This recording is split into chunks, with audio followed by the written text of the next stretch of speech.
C-311. This is our last panel that we have on Bill C-311. And joining us today is an industry panel. So I want to welcome to the table from the Canadian Chemical Producers Association, Gordon Lloyd, who is the Vice President of Technical Affairs. From the Canadian Petroleum Products Institute, we have Peter Bogue, who's the President, and Tony Massarolo, who's the Vice President of Public Policy and Communications. Welcome. From the Canadian Steel Producers Association, we have Ron Watkins and Katie Chan, who's the Manager of Environment and Energy. And from the Cement Association of Canada, we have Pierre Boucher, who's the President and Chief Executive Officer, and Bob Masterson, who's the Director of Policy. So I welcome all of you to the table and are looking forward to your opening comments. I again remind panelists if you could keep your testimony to under 10 minutes in your opening comments. And we're going to kick it off with Mr. Lloyd. Thank you. I'd like to thank the Chair and the Committee for the opportunity to appear before you and participate in your review of this bill and climate change generally. Before I get into my remarks, I'd like to first note the 4 points that I'd like to leave with you. First of all, CCPA and our members take climate change very seriously.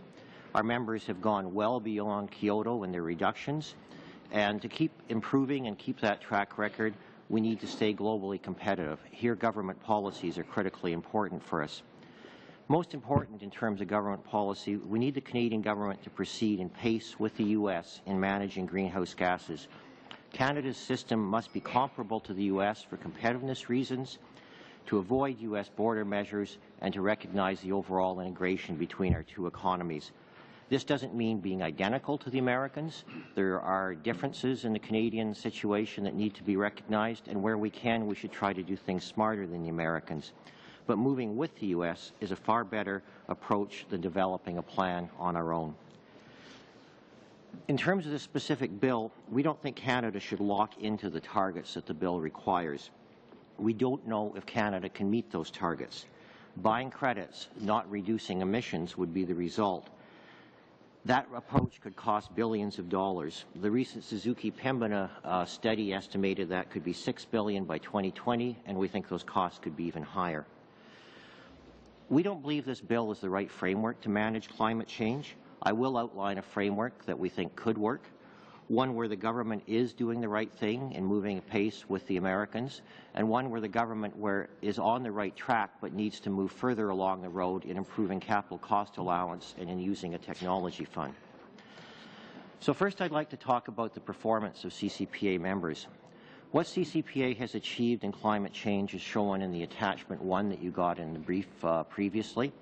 Kyoto called for a 6% reduction. Our members have achieved a 65% reduction. We achieved these results under responsible care. Many of you, I think, are familiar with responsible care. It's something that we've recently improved. We've been trying to integrate it more with sustainability and to maintain Canada's leadership internationally among the chemical associations in responsible care. Under responsible care, our members took climate change seriously right from the start.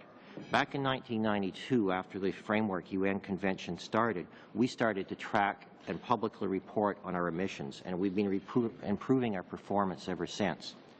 Now, that's what we've done. What would we like from the government? Since we started tracking our emissions, we've been looking for a supportive government policy framework for climate change. The closest that we've had so far is the understanding by the current government that domestically Canada needs to keep in pace with the Americans, and internationally Canada needs to insist that there be binding obligations on some of the developing countries that are major emitters and some of our major competitors.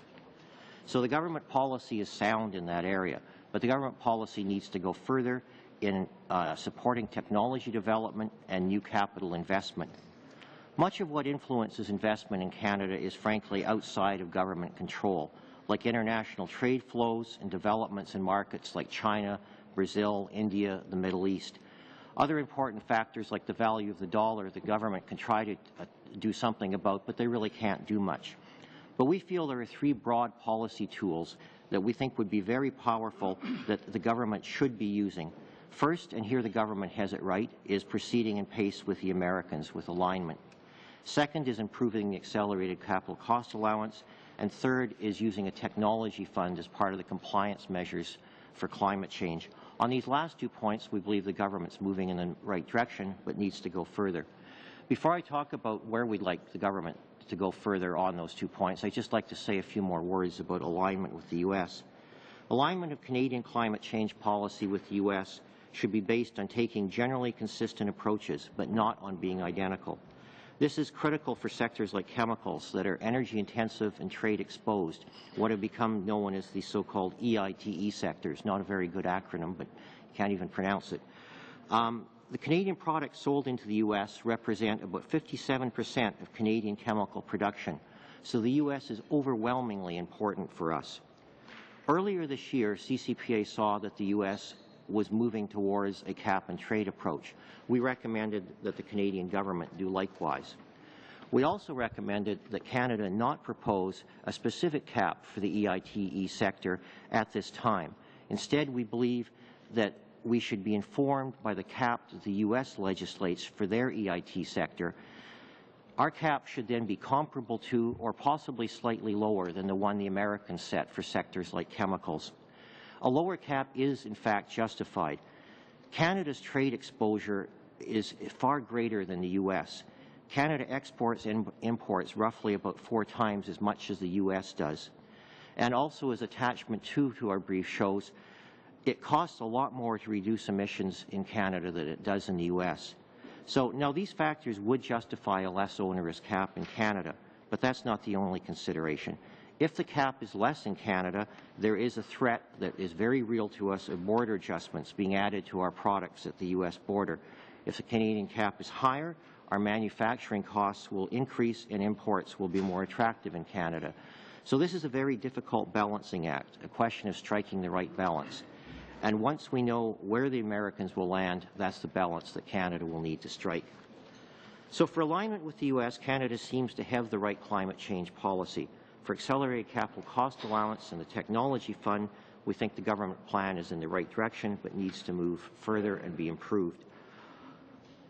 Turning to capital cost allowance, Canada's environmental performance in chemicals has been driven by responsible care and new investment. Investment also drives improving climate change performance in the manufacturing sector generally. The chart in our submission that's attachment 3 is a bit outdated, and it's something that we took from the Canadian manufacturers and exporters, but it's the most recent illustration we have of this point. And I believe this committee has seen this chart before in presentations by others.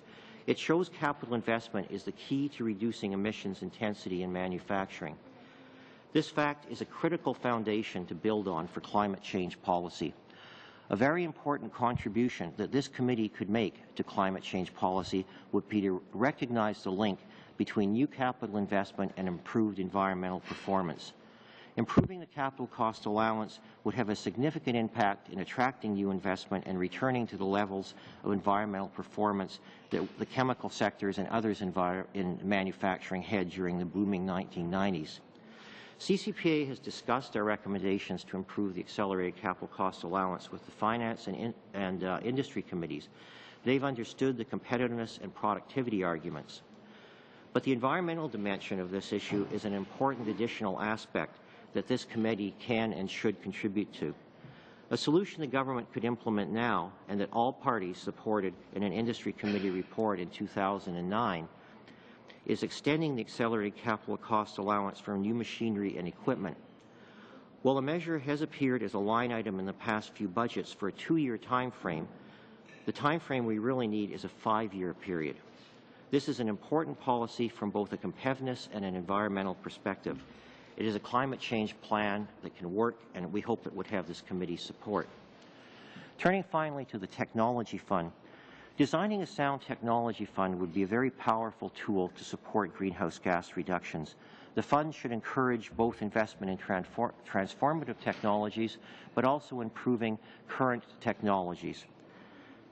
It also should provide a compliance mechanism and some price stability. Clearly, investment in technology will be the key to getting the climate change dilemma solved. I think there's broad agreement by just about everybody on that. We were encouraged that a technology fund was one of the compliance options in the government's Turning the Corner proposals, but we saw that proposal as having some fairly serious flaws. What we're promoting is a technology fund that's more in line with what Alberta is using, but with several important distinctions. First, we think the price associated with contributions to the fund should not be fixed, but should be adjusted over time with the price of carbon in the market. And second, we think there should be a limit of how much of your climate change compliance you can meet by contributions to the fund. But certainly a technology fund should be a permanent part of a climate change plan. We're going to have to be reducing greenhouse gases for the long term, 2050 and beyond. So in conclusion, CCPA members will have reduced their greenhouse gases 65%. That is actual reductions. This was mainly from technology investment, major plant investment, and these came on stream in the 1990s when the manufacturing economy was booming. As we move out of the current recession, investment should return. We need that in Canada, and it will return the more, the better we have our policies aligned. Aligning our climate change policies with our major trading partner, the U.S., improving capital cost allowance, providing a sound technology fund, all of these will help. We don't think spending $6 billion and sending it abroad, as we see this bill requiring, we don't see that as helping. The $6 billion estimate comes from the recent report that the Suzuki and Pembina groups did. In fact, their report assumes international credits can be bought at $75 when they're actually selling in Canada, according to their assumptions, for $200. If the international price were closer to the Canadian price, the $6 billion cost would be much higher. The difference in costs for different countries to reduce greenhouse gas emissions is something that probably deserves more attention, and it is very important and needs to be kept in mind. Attachment 2 to our brief shows various cost curves for Canada and different countries, and the Canadian carbon costs will be very high, much higher than the U.S. estimates. The National Roundtable report that came out in the spring says the same thing, and so does the Suzuki-Pembina report. The public shouldn't be misled to thinking it will be cheap and easy to deal with climate change in Canada. The costs will be high. The best way to minimize those costs, though, in our view, is through the policies we've suggested, not through ensuring meeting targets like the bill requires. So to sum up, we're very serious in CCPA and our members about reducing greenhouse gas emissions. Our track record shows that. We don't think the bill is serious about that. It's really a recipe about sending money out of the country. We recommend an alternative framework for government policy that could work, one where the government is doing the right thing and keeping in pace with the Americans and is on the right track but needs to move further in improving accelerated capital cost allowance and in using a technology fund. Thank you very much, and I look forward to participating in the discussion. Thank you, Mr. Lloyd. Mr. Bogue, it's your turn. Well, good morning, Mr. Chair and members of the committee. It's our pleasure to be here this morning to provide a petroleum refining perspective on GHG emissions reduction policy. Let me first say a few words about our organization. CPPI is an association of 11 companies that refine and market petroleum products used in transportation and for residential, commercial, and industrial purposes. Collectively, they account for over 80% of Canada's crude oil refining capacity and petroleum marketing operations. They are major contributors to local and the national economy, and they are a component of Canada's critical domestic energy production infrastructure, ensuring a reliable supply of high-quality fuels essential to the national well-being. As a group, CPPI members have a strong track record of energy efficiency gains and GHG emissions reductions. In the 10-year period 1995 to 2005, CPPI member refineries achieved an overall 12% reduction in energy consumption. Energy efficiency at these refineries improved by over 1% each year, resulting in a comparable GHG emissions reduction. Absolute reductions while increasing production. I'll focus my remarks today on 3 points: the need for consistency and alignment with neighboring programs, in particular the critical importance of alignment with the United States, our major trading partner, but with others with whom we trade as well. The importance of aligning targets and mechanisms with technically and economically feasible compliance pathways, and the requirement for flexibility and transparency in carbon pricing systems, be it cap and trade or any other approach to pricing carbon. The end goal must be emissions reductions at the lowest possible cost to the economy and our society.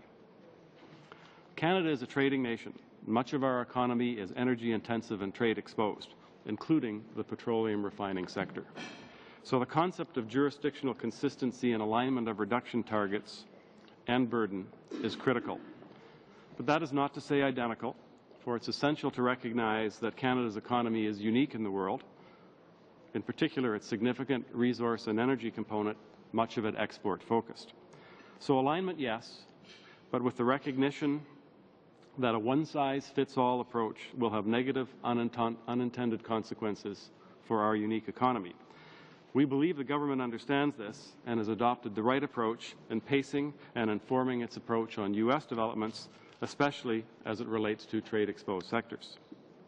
Turning to the specifics of the petroleum refining sector, where petroleum products are imported into and out of Canada on a regular basis from jurisdictions as far away as Europe and Africa, we need to make sure that Canadian refineries are not up against competitors who are not constrained by the same environmental requirements and costs.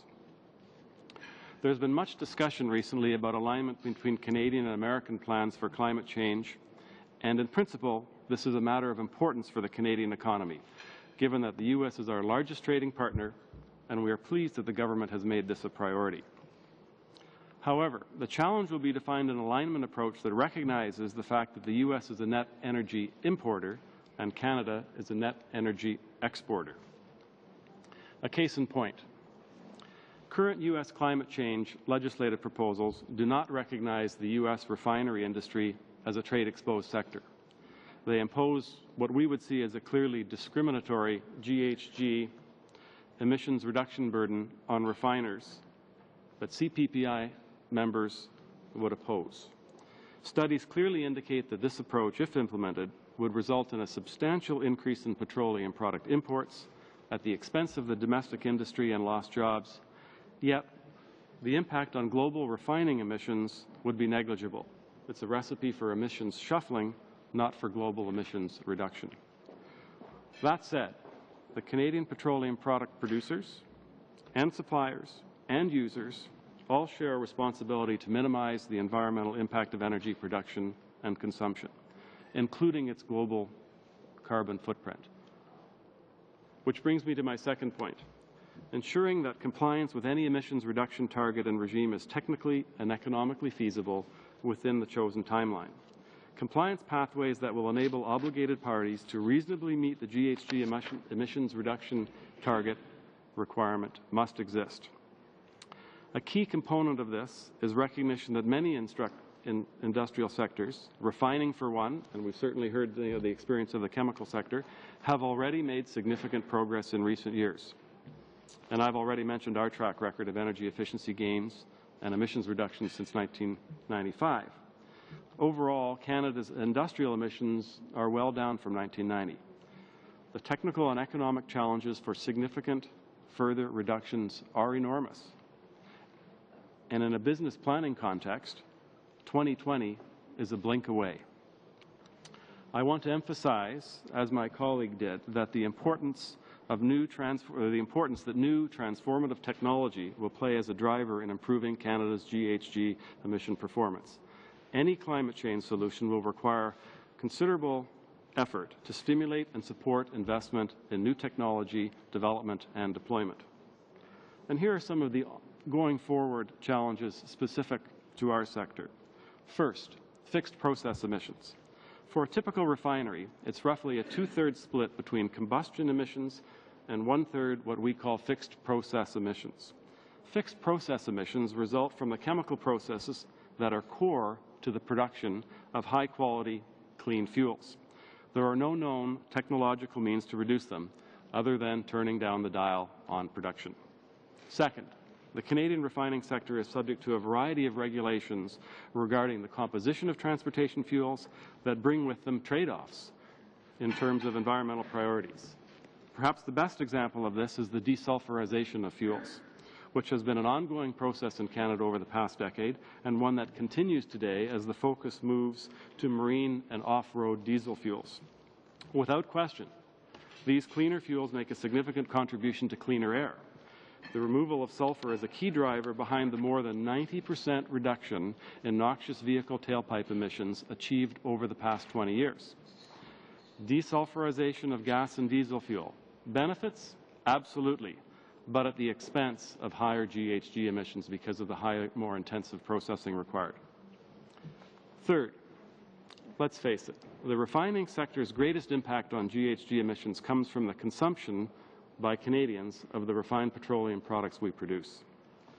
Transportation accounts for a significant proportion of Canada's GHG emissions, up to 40% in some provinces. This means that success in Canada will depend on major emissions improvements in the transportation sector. But clearly, refiners have no control over the demand for our products. This is driven by vehicle efficiency and the vehicle buying preferences and driving habits of Canadians. Up to now, I know of no jurisdiction in the world that has succeeded in curbing the growth of the transportation sector in any sustainable way. The last point I would like to raise today is the issue of flexibility and transparency in whatever carbon pricing systems are implemented. Flexibility drives to the competitiveness issue for energy-intensive, trade-exposed sectors like refining. Cap and trade now has momentum as the tool of choice around the world. And while CPPI members still have mixed views on the relative merits of cap and trade versus a carbon tax, I'll focus my comments here on cap and trade given the current momentum, with emphasis on the trade component, which is as important, perhaps even more important, as the cap itself. Credit trading will be an essential part of a framework, and the flexibility of trading will be crucial to success in achieving the goal of emissions reductions at the lowest possible costs. And let's not be naive about those costs.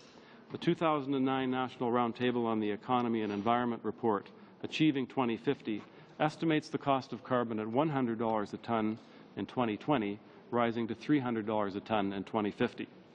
The recent Pembina-Suzuki report estimates a 2020 carbon price of between $100 and $200 a ton, depending on reduction target.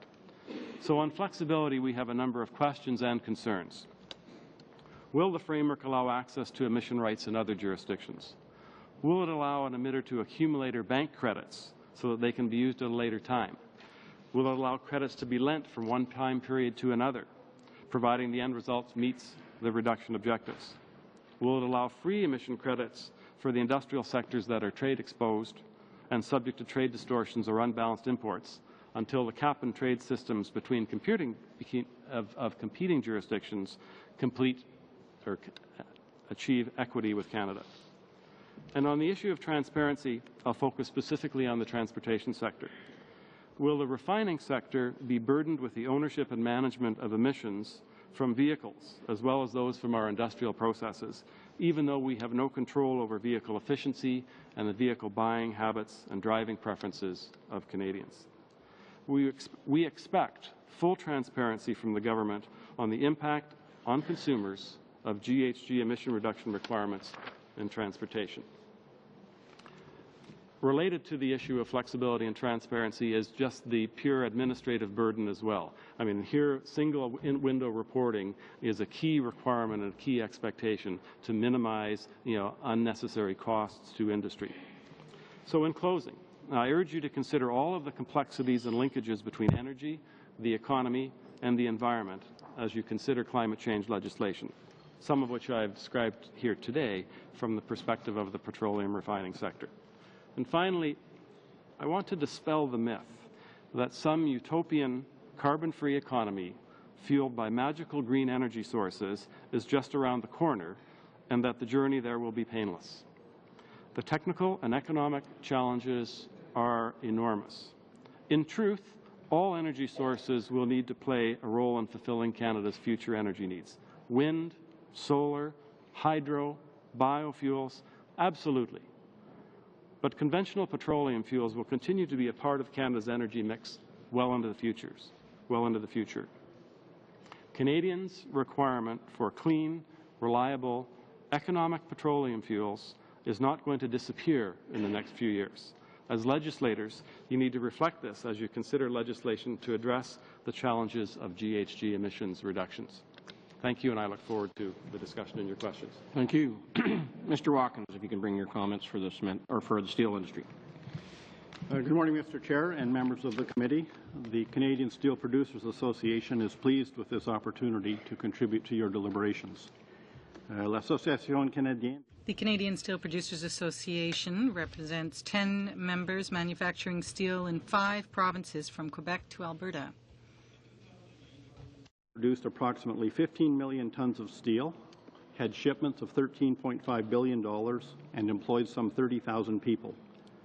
While production is down significantly this year, a competitive domestic steel industry is essential to our economic and environmental future. This includes steel products for a greener economy, ranging from wind power to lighter and stronger steels that improve vehicle mileage. Our climate change policy positions reflect a number of principles that are important to our industry. First, we see climate change as a global challenge that requires significant and concurrent action by all major emitting nations. Second, targets, regulations, and compliance mechanisms must recognize the competitive and technological realities facing our industry and minimize trade and investment distortions. Third, climate change plans must integrate environmental and economic objectives, including provisions to accommodate sustainable industry growth. 4, the requirements to reduce emissions must be equitably shared among all sources, including industry, transportation, and consumers. And 5th, Canadian governments must work to avoid overlap and duplication in establishing climate change regulations. Both the regulators and the regulated will benefit from a single set of regulatory requirements. Unfortunately, Bill C-311 provides no indication how these principles and several crucial features would be addressed in practice. I would like to comment on certain of these key issues from a steel industry perspective. In doing so, I won't comment on some of the additional points which we also support that have been raised by our colleagues, including issues related to trading systems, for example. First, as an industry, we account for fewer than 2% of Canada's total GHGs and have made significant improvement over many years. Since 1990, emissions are down over 20% in absolute terms and 25% in intensity. In other words, we grew through the period, but still reduced below the Kyoto numbers. This betters the Kyoto target, and we are committed to continuous improvement within near-term technological and economic constraints. Second, steelmaking is inherently energy intense. It requires a lot of heat to create virgin steel from iron ore, coal, and other materials through the integrated or blast furnace method. The other popular method, the electric arc furnace method, applies high-voltage electricity to remelt scrap steel for essential products such as rebar and pipes. This method is less intense from a CO2 emissions perspective, with the added environmental value of recycling large volumes of steel scrap, a true life cycle benefit for our product. Last year, our industry recycled almost 8 million tons of scrap steel. As noted, both of these production methods are energy intensive. Thus, the GHG regulations on our energy inputs will also directly affect the cost of producing steel. Third, our sector is highly trade exposed. We compete principally in the NAFTA market, but we compete against many others. We must also compete globally for new investment capital. Globally, the dominant player in steel trade is China, which today produces close to 1/2 the world's steel, more than the next 10 countries combined. A decade ago, it was only 15% of this total, less than NAFTA. China has become a major factor in global steel markets, backed by a national steel policy and, frankly, a web of market-distorting subsidies and other support. Environmentally, it has an even more disproportionate impact, both directly and indirectly. Thus, comparable action on GHGs by China and other major steel producers is essential both to achieving significant and balanced reductions globally and to avoiding further economic distortions. Within North America, our market dynamics call for a high degree of Canada-U.S. regulatory compatibility due to the impacts on trade and investment. I will return to this point. Fourth factor is technology. As mentioned above, our members have already invested in capital equipment and processes to make substantial improvements in energy efficiency and therefore in greenhouse gas emissions. We will continue to make incremental improvements, but the scope for large-scale gains in the near term is limited by commercially viable technologies. We also have a relatively high proportion of fixed process emissions that are irreducible with current technologies. For the longer term, we are part of a global steel industry effort that is actively working on a range of CO2 breakthrough technologies to reduce steel emissions by over 50%. So putting these factors into a policy and regulatory perspective, I would emphasize the following. First, steel is a primary example of an energy-intense, trade-exposed sector. New CO2 regulations will impact us directly and also indirectly, since our major inputs, iron ore, coal, energy, transportation, will also bear new CO2-related costs. These will flow through to us as consumers of those particular products and services. If our GHG regulatory costs significantly exceed those facing our competitors, there will be both economic and environmental impacts. Carbon leakage is also economic leakage. That is why Canada's cap-and-trade policies must include provisions and allowances that adequately address the challenges facing the EITE sectors. This factor has been recognized in recent major studies, and it is also reflected directly in the draft plans of the EU, Australia, and the US, the latter also including border adjustment measures as a further potential mechanism.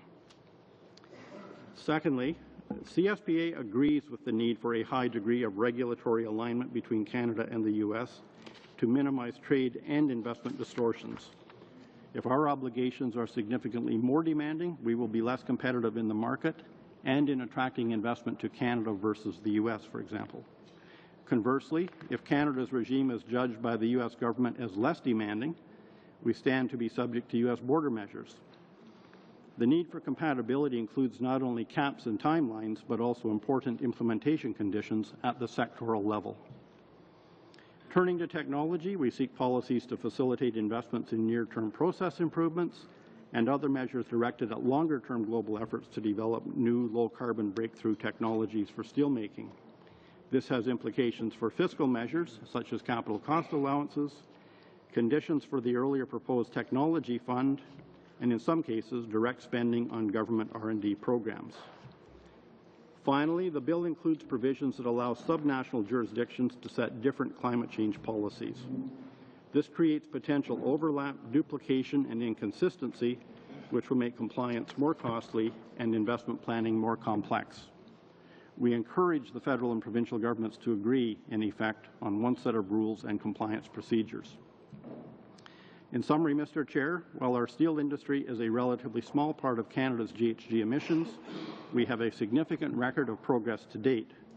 We are committed to do more with any regulatory plan that integrates environmental, economic, and technological factors in our sector. I trust these steel industry perspectives assist you in your deliberations. Merci, Monsieur le Président et membres du Comité. Thank you, Mr. Chairman and members of the committee. Mr. Boucher. Mr. Chairman, members of the committee, good afternoon. My name is Pierre Boucher, and I am the president of the Cement Association of Canada. I'm accompanied by Bob Masterson, who's the Director of Policy. I'd like to thank the members of the committee for giving us the opportunity to give you the cement industry's perspective on Bill C-11. Very engaged and productive consultations with the Canadian government on its environmental agenda. We fully support the efforts of the government to address global climate change. As you may know, cement is a fine grey powder that is mixed with water, crushed stone, and sand to make concrete. Cement is the glue that holds the concrete together. Cement is a strategic commodity and vital to Canada's infrastructure. Cement is the key ingredient in concrete. Little is built without concrete.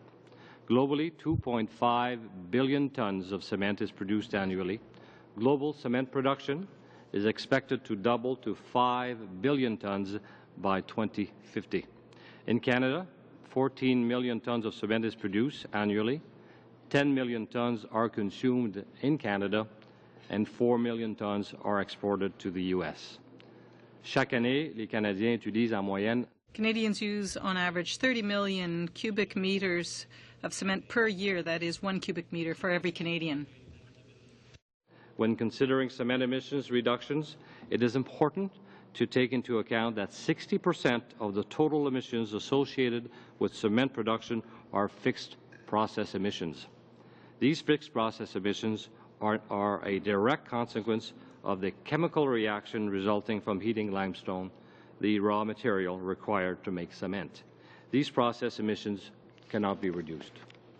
The remaining 40% are combustion emissions associated with the use of coal or petroleum coke, our primary energy sources. This 60-40 split is important to fully understand where emissions reductions can take place. And the good news is that the cement industry can reduce its combustion emissions. The Canadian and global cement industry is moving forward to implement its plan to reduce combustion emissions. These are continual improvement in energy efficiency, increasing the use of blended cement and cement substitutes, substituting coal and petroleum coke with low and zero carbon energy sources, research on manufacturing processes and materials. Regrettably, a number of policy and regulatory barriers at all levels of government impede or squarely prevent the implementation of the cement industry's plan on climate change. Key barriers include fractured and non-integrated approaches to policy making and the uncertainty in the adoption of harmonized environmental and energy policies to address the specific challenges facing the cement industry. Lack of government policy support for fossil fuel substitution with low or zero carbon energy sources. Thirdly, a costly, lengthy, and incoherent permitting process, a slow building code and standards development process. Paradoxically, European governments recognize and facilitate the implementation of the Cement Climate Change Plan. As an example, in Europe, the fossil fuel substitution rate is as high as 80%, but averaging approximately 40%, while the Canadian average is a mere 7%. Quebec, however, is a real leader in this field, and this year we will replace fossil fuels at the level of over 25%. In order to mitigate investment and emissions leakages, the cement industry calls on the government to address the following issues while developing its climate change regulations. The Government of Canada must take a coordinated and harmonized national and continental approach to climate change. Cement is an energy-intensive and trade-exposed industry and a price taker. Therefore, we cannot sustain multiple price signals and multiple regulatory regimes within Canada or the U.S., our largest trading partner. The Canadian cement industry must remain globally competitive. As we speak, British Columbia and Quebec apply a carbon tax on cement production. As a consequence, cement imports, mainly from Asia to Canada, are increasing because cement imports do not have to pay these carbon taxes.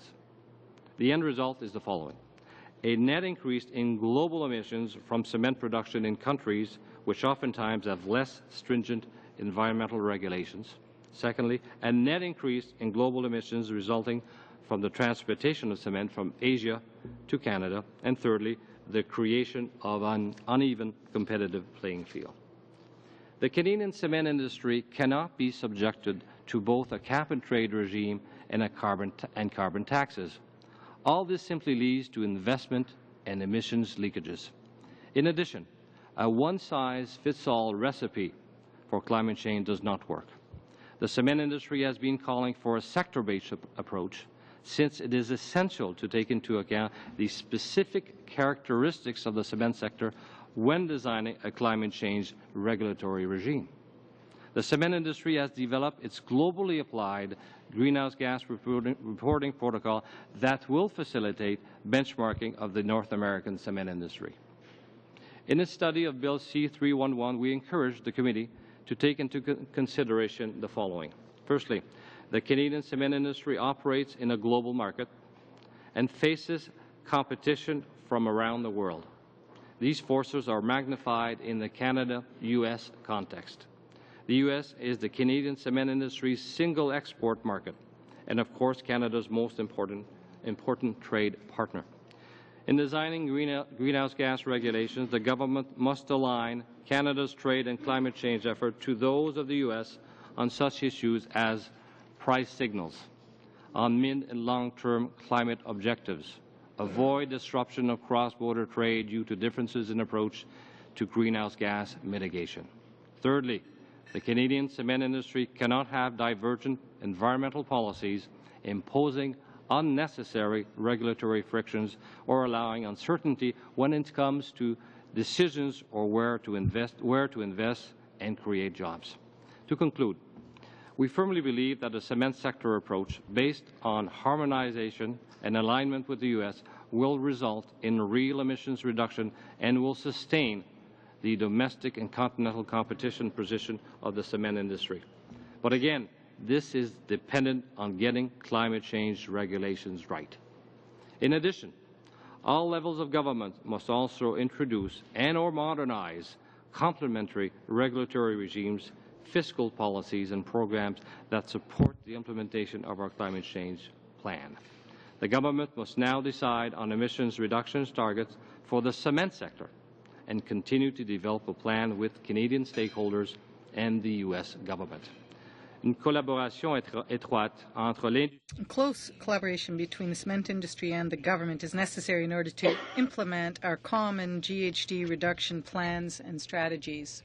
Thank you. Merci. Thank all of you for your opening comments. I really appreciate it. So we're going to go with our 7-minute round, and to kick us off, Mr. McGinty. Thanks, Mr. Chair. Thank you, ladies and gentlemen, for being here today. I'd like to begin by asking the same question I asked all the witnesses who appeared here on Bill C-311. And so I put the questions directly to Mr. Lloyd, Mr. Bogue, Mr. Watkins, and Mr. Boucher. Do any of you have in your possession a plan, a domestic climate change plan for Canada? And if you have a copy of that plan, can you share it with us? Mr. Lloyd? I think what we have is an understanding of elements of the plan. As I said in my remarks, I think the approach the government's taking of moving on pace with the Americans is the right way to go, the way we need to go. We can't have the details of the plan until we know how the Americans are in terms of being able to match that with them. Where can we be different? Where are we the same? It's a delicate balancing act. So we don't have a plan? You don't have a copy of a plan? We have elements of the plan that the government has, but no, we don't have a one-pager that is a plan. Thank you. Mr. Bogue? And my comments would be essentially the same as Mr. Lloyd's. Certainly we've been in discussion with government over the last number of years. We've seen elements of plans. Some parts of it are out in terms of with respect to vehicle emissions, requirements. But as Mr. Lloyd has said, and I said in my remarks, I think we're taking a prudent approach to ensure that we, pace and inform the ultimate plan in Canada with what's happening in a continental context. Mr. Watkins? That is essentially the situation. I mean, I think you... Okay. Mr. Boucher? We have the Turning the Corner framework, which we studied and we've certainly discussed at length with the federal government all the issues, and we're also working with provinces, certainly British Columbia, Ontario and Quebec on their plans, which are intimately linked with the Western Climate Initiative plans. Right. Can I turn to theme one of my questions then for all four of you this morning? You've all four directly or obliquely referred to the need for national coherence. Then you talked about continental coherence, and I presume you're implying international coherence. Can you tell us how your sectors are reacting to this reality? Someone mentioned that Quebec and BC have carbon taxes. Ontario is about to bring in emissions trading legislation. It will be joining the Western Climate Initiative with other provinces.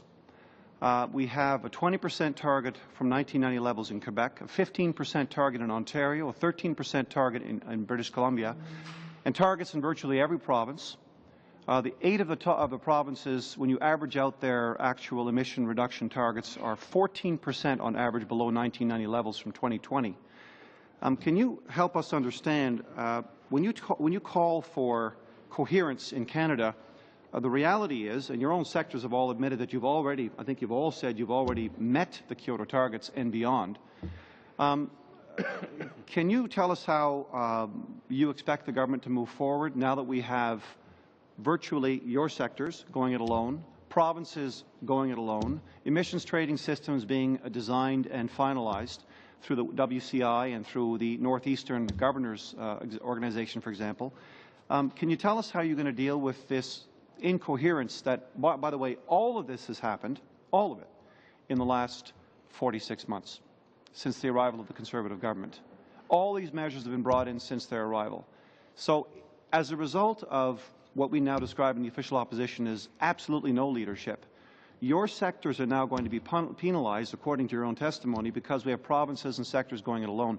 What would you recommend happen now, especially as we're about 10 days away from final texts being presented to 192 governments in Copenhagen who hope to ink at least the legal framework for a binding treaty? How do you, what's your advice here to the government on how to move forward?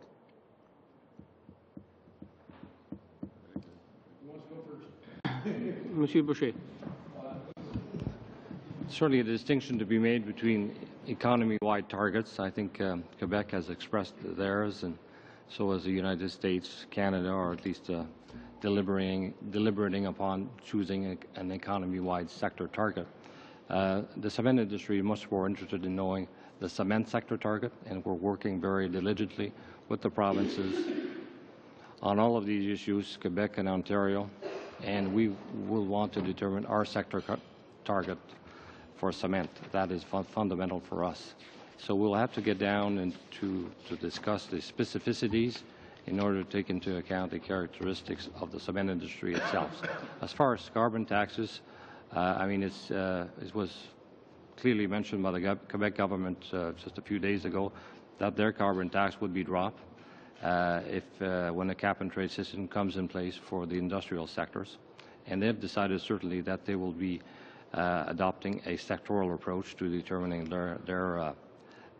each sector's, industry sector's reduction, and that they have also clearly expressed also that the industry has done quite a bit, and they will be focusing not only on the industrial sectors in Canada, but also in the housing industry, and also certainly in the transportation sectors. Okay. I'll take it that Mr. Boucher was the only person that want to answer that, but let me table a second theme for your consideration. I have a minute left, so maybe you can weave this into your answer. The United States, we've heard expert testimony telling us that Canada's approach through intensity targets will not be fungible with the United States Senate bill, which is calling for absolute reductions in a trading system. So the two won't connect, right? That's number one. Number two, I want to ask how it's going to be possible, and this is our position in Copenhagen. We're going to meet the government's weak targets apparently exclusively using domestic reductions, no international credits, only Canadian offsets, no international credits. The United States are contemplating massive use of international credits, and we all know that every country that's achieved its Kyoto reductions has done so by buying at least 20% of their credits offshore, the reductions. Can you help us explain on both those fronts how your sector sees us congruous with the United States? I'll go first on this one. I had some answers to the other one too, but we all had to take turns. I think on this one, as I said in my testimony, when we saw the Americans were going to a cap-and-trade approach, we recommended that the Canadian government do the same. It looks like that's what the Canadian government is doing. The government has increasingly emphasized the fact that their 2020 target is an absolute target. The intensity target was, as we understood it, an interim measure along the way to get there. And it looks like that interim measure's time has really passed. That's our understanding of where the government seems to be going, and that to me was reinforced by the article from Minister Prentice that was in the paper yesterday. So we agree that it is important that we be able to trade with the Americans, and that was one of the main reasons that the Canadian Chemical Producers Association recommended that we do adopt a cap-and-trade approach in Canada, because that is trading with the U.S. is essential. Your other point about the difficulty that industry is facing on all of the measures that are happening in the provinces is a really valid point. We are worried about that too. But our hope is that once we end up moving forward at pace with the Americans to have a national approach in Canada, that will end up getting folded into how Canada approaches things, just as the U.S. states are probably going to give way to the American overall approach. Thank you. Just to remind witnesses that we do have a very set amount of time for each committee member. I do ask that we stay within that timeline. If there is extra information that you wish to give on any of the questions that were asked, we do encourage you to submit it in writing. And so just keep a notepad going and write down which questions you want to follow up with committee on, and we'll look at them in written form. But I do have to be judicious on making sure that we maintain our rounds. So with that, Monsieur Bourgass, s'il vous plaît. Merci, Monsieur le Président. Je vais essayer d'être... Thank you, Mr. Chairman.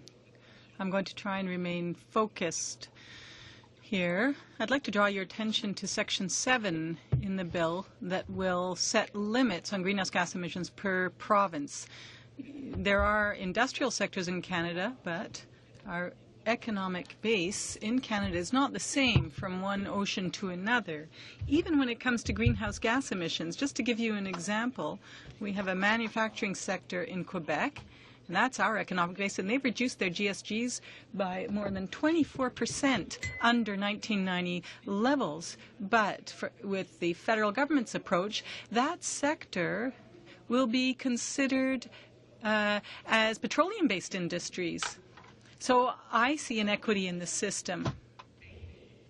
Would it not be in our interest to do the following? Take a common approach, but customized for each province. Do you not think that given Quebec committed to reducing its greenhouse gas emissions by 20%, and knowing that this will affect the manufacturing industry, which will force the government to set targets that are even higher in the transportation industry?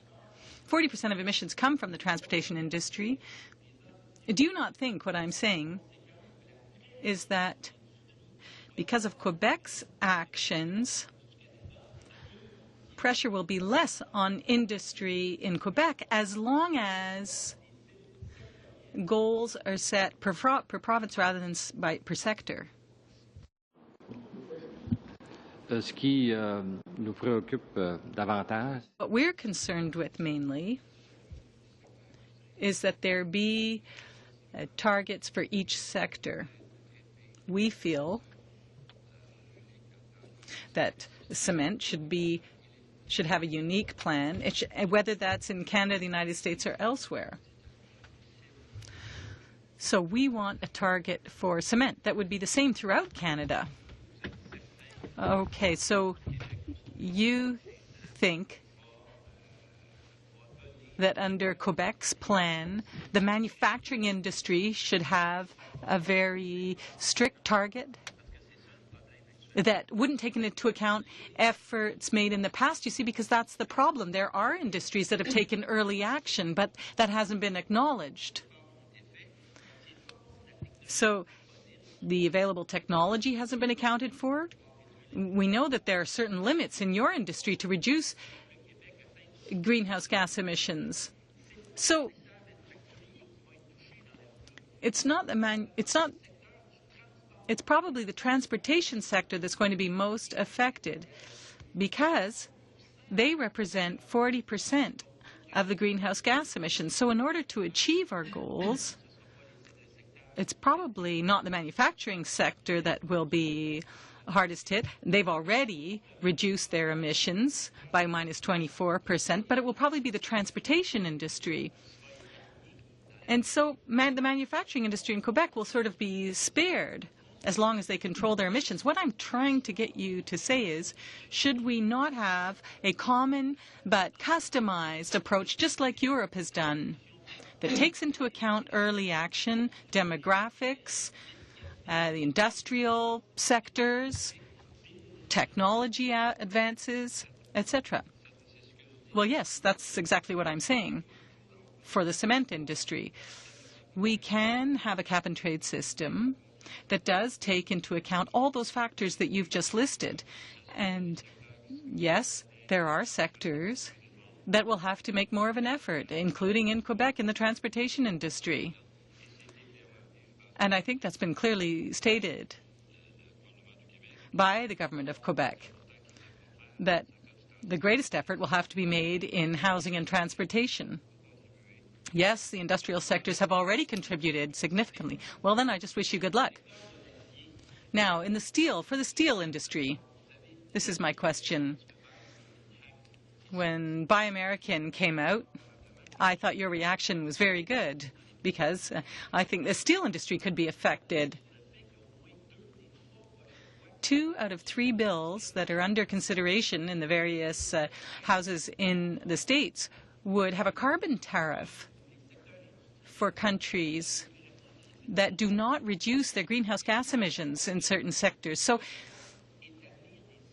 is it not a problem then to set rigorous targets? Because the problem isn't absolute targets. The problem is intensity targets. And there are at least 2 economists who told us last week that credit market is all very well. However, we have to have some sort of harmonized approach. In the States, you can't have cap and trade based on absolute targets, whereas in Canada, we continue, even if the Conservatives are saying the opposite, we continue to use intensity targets. So they're not. Chair, we've heard inaccurate information providing an attempt to confuse the witnesses. The fact is, Chair, that the government's position on greenhouse gas emissions are not intensity-based. They are absolute targets of 20% by 2020. For now a second member of the opposition to try to confuse the witnesses by making false claims is not appropriate, Chair, and the targets are absolute targets of 20%. On the same point of order? Because I didn't see that as a point of order, though. It was But we might as well correct the record. I mean, if Mr. Warwa is saying we have absolute targets by 2020, what he's saying is we have absolute targets for every industry in Canada by 2020. Okay, committee members, as I've stated before, I want to make sure if we're going to be raising points of order, they're actually points of order. This is debate. I'm going to give the floor back to Monsieur Bagras, and you have 1 minute left. Non, puis j'exige que le point de rappel au règlement.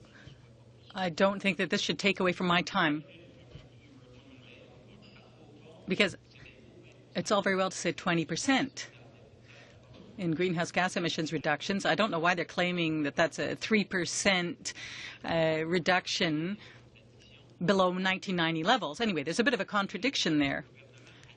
But the government is adopting intensity targets, whereas on the other side of the border there are absolute targets. So do you not think that there's a problem then in the system?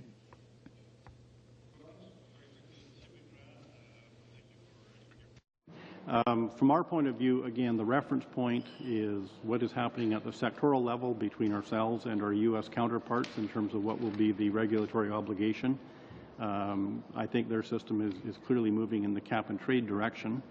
I would add to that they, of course, have also introduced other measures that are to deal with the external trade issues, and that needs also to be tracked for its impact, certainly on us as producers. So that's the comparability that frankly is important to us, is that alignment, so that we're facing essentially the same challenge. Bard. Moving right along. Mr. Bemington, if you can go 7 minutes, please.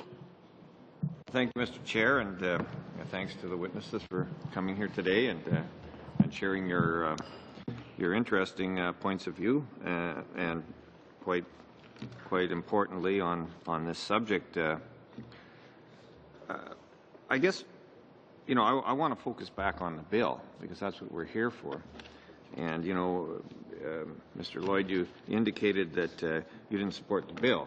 Now, I've just been listening to everything that's been said here, and I don't understand in what way this Bill C-311 will not allow flexibility in determining which industries are going to provide the greater CO2 reductions targets. Could you give me a little bit more about why you think this bill is not appropriate? Sure. The main problem that we have with the bill is that it requires us to meet certain targets way off into the future that we have no way of knowing whether we're going to be able to meet them. And the consequence of that is if we can't meet them, the bill is a recipe for buying credits internationally.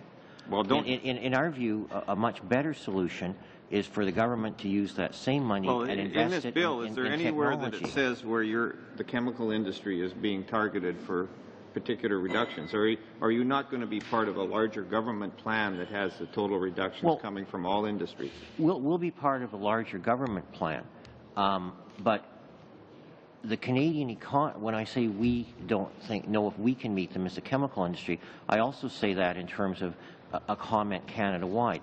We don't know if Canada can meet those targets so far off into the future. So it's more your concern with the overall targets, not with the impact on your particular industry.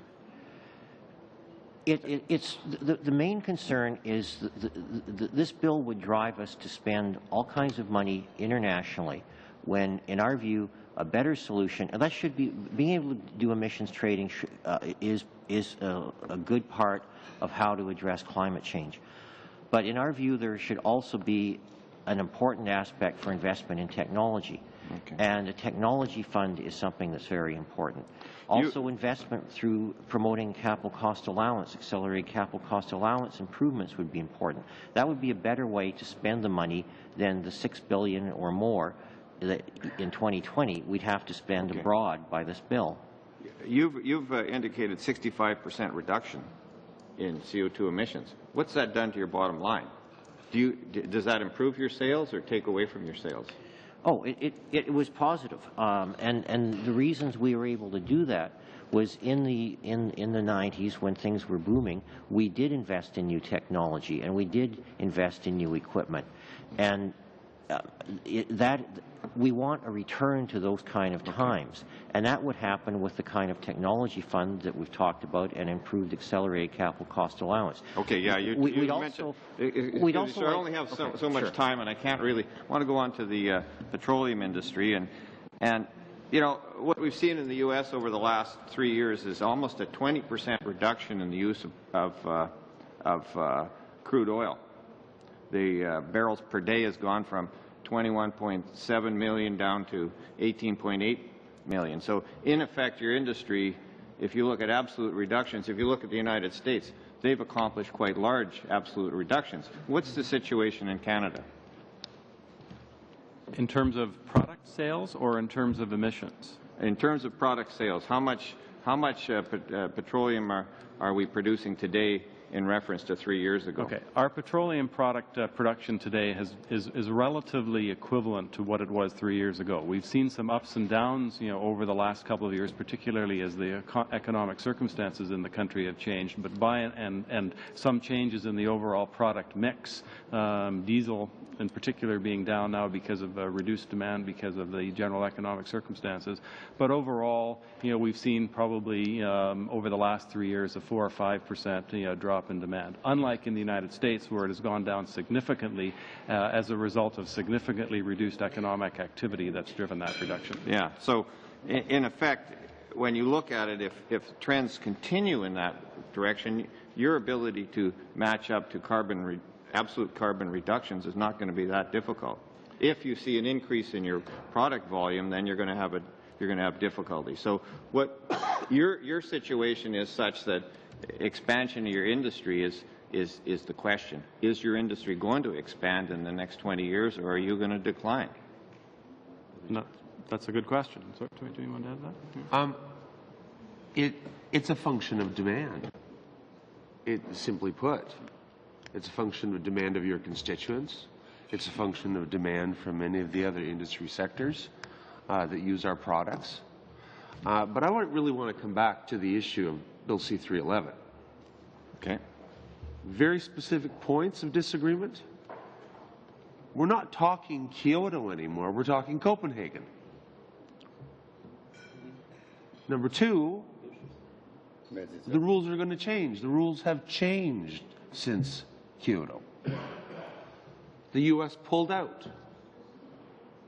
Number three, you've given a phenomenal amount of regulation-making power to the government with no accountability or parliamentary oversight. Regulation-making power is done by cabinet. The only mechanism that you have is the scrutiny, the Special Joint Committee on the Scrutiny of Regulations. We've seen how that can be, we have specific examples of how that produces unintended consequences in other areas of the fuel combination. And finally, Canada is one economy.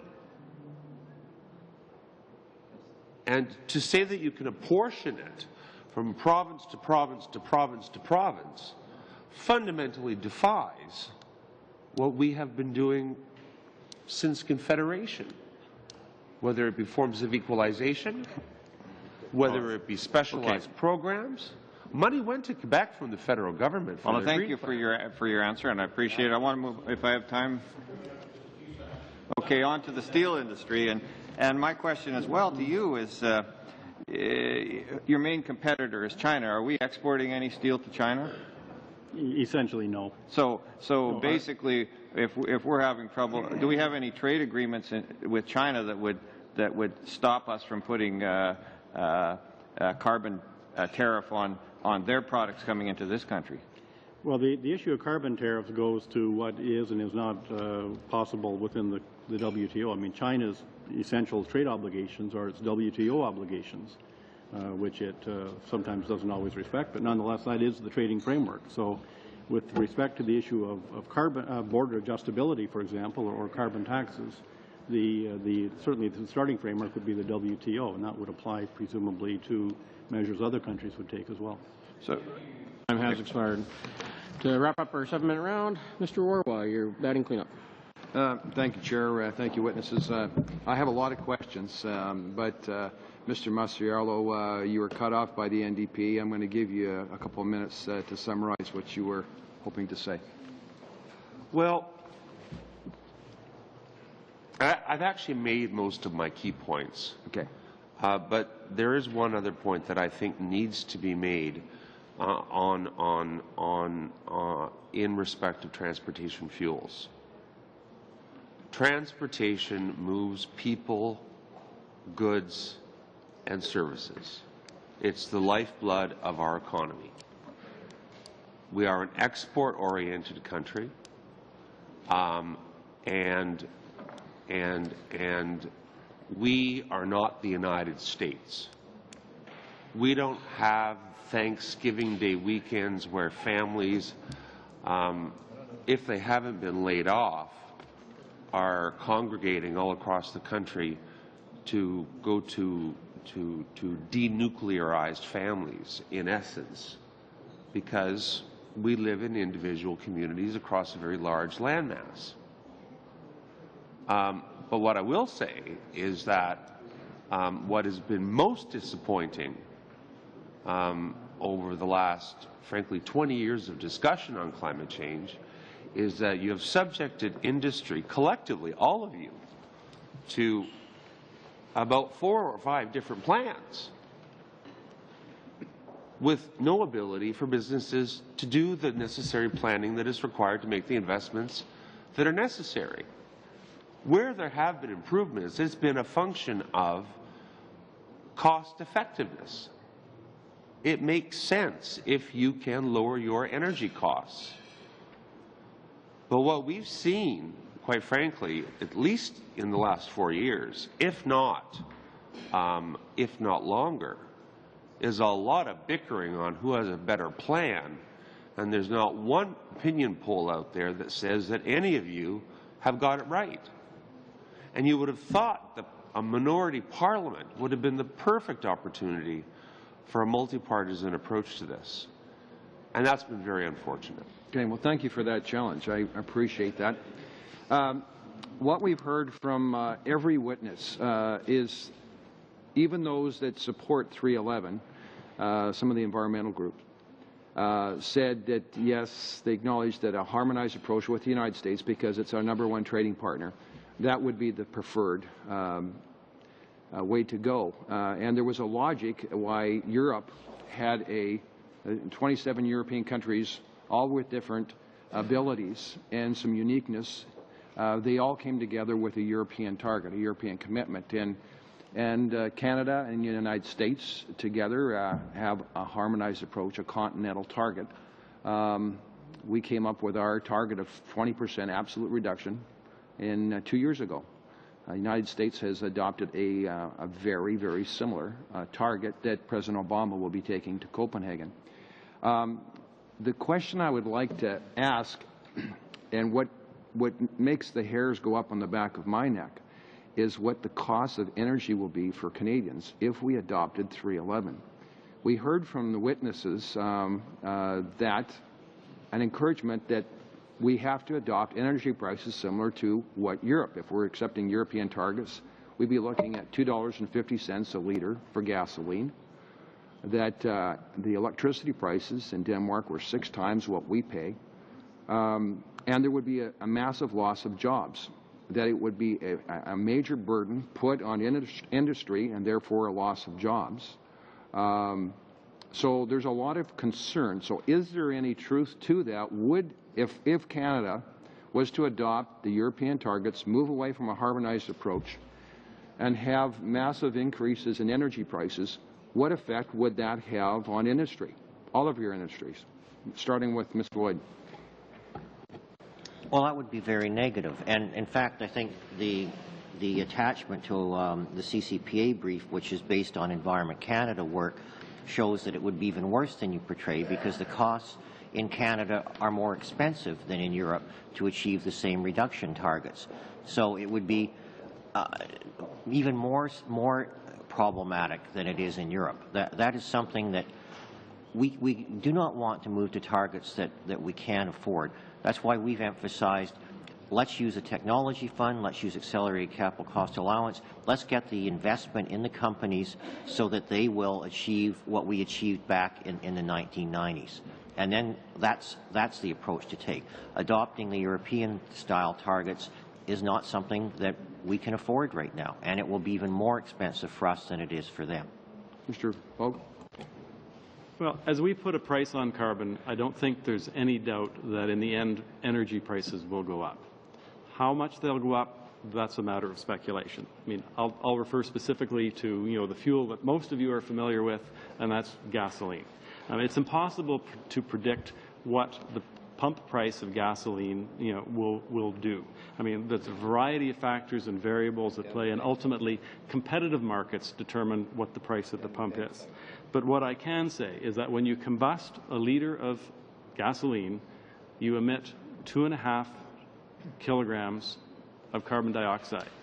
So when we look at the prices of carbon in terms of the input cost to the process, not the price at the pump, but the input price to the cost of the process, I mean, at 2.5 kilograms, per liter, and whether the carbon price is $30 a ton, $50 a ton, $100 a ton, $300 a ton, you can do the math as well as I can in terms of what the potential input cost to the production process may or may not be.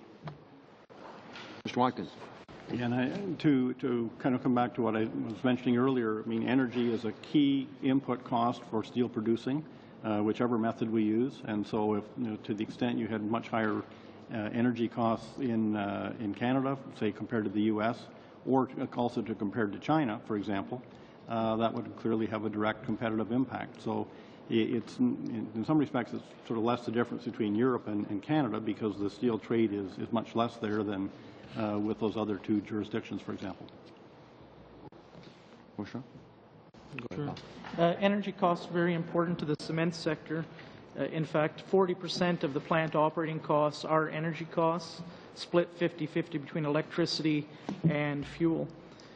One of the things we'd like to bring to your attention is, in all the discussion of the U.S. bills, especially the Waxman-Markey American Clean Energy and Security Bill, there are provisions in there to take into account the indirect costs on manufacturers, steel, cement, and others that will arise due to what are anticipated to be significantly increased costs of electricity.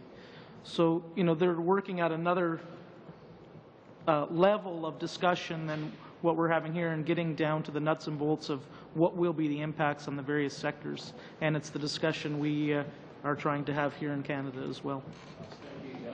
We're going to go to our 5-minute round, so I just encourage witnesses to be very succinct in your responses. With that, Mr. Scarpelacci, if you'd kick us off. Merci, Monsieur le Président. Thank you, Mr. Chairman. I'd like to put this question to all of you. You've come before us to testify on Bill C-311. You represent various industrial sectors, the most important industrial sectors in Canada. Have you consulted your unions on your position regarding Bill C-311? And do they feel, as you do, that this bill would have a devastating effect on the industry and therefore negative effects on job levels in your respective industries. So did you consult your unions who are, of course, dependent on this? Perspective, and that is that I receive my input and my guidance from my member companies, so I don't directly deal with their unions. To what extent they have included their unions in developing their position, I cannot say. I think this is a pretty important and relevant question. I don't know if anyone else would like to respond, or if they would know if their positions take into account the opinions of their respective unions.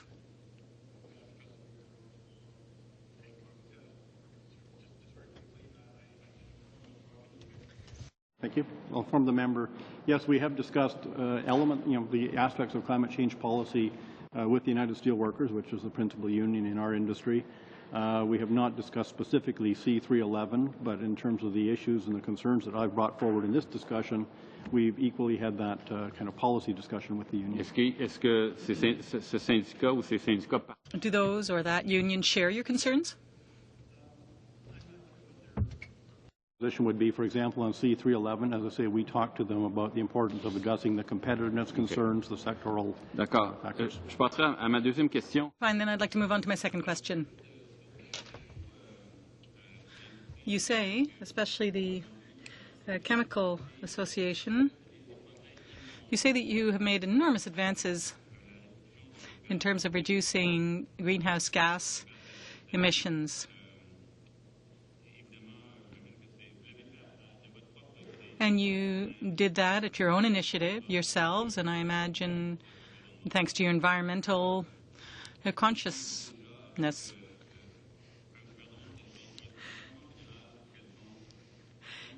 Have you negotiated any targets for your sector with the government, even on a preliminary basis? So have you already agreed with any government on specific targets for your sector? Even if those targets weren't necessarily announced.